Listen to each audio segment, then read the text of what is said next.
না, residential school আমি ওই আপনার শিডিউল ট্রাইবদের ক্ষেত্রে উল্লেখ করেছি।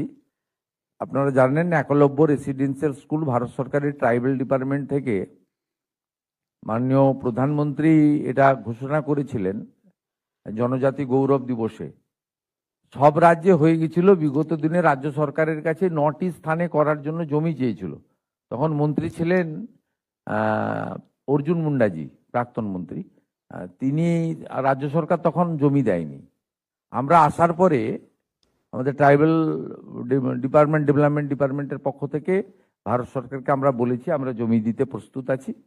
রয়েছে যে একটা ট্রাইবাল পপুলেশনের একটা সিলিং আছে, সেই যেখানে যেখানে যে জেলাতে সেটা ফিট করবে সেই জেলাতেই হবে।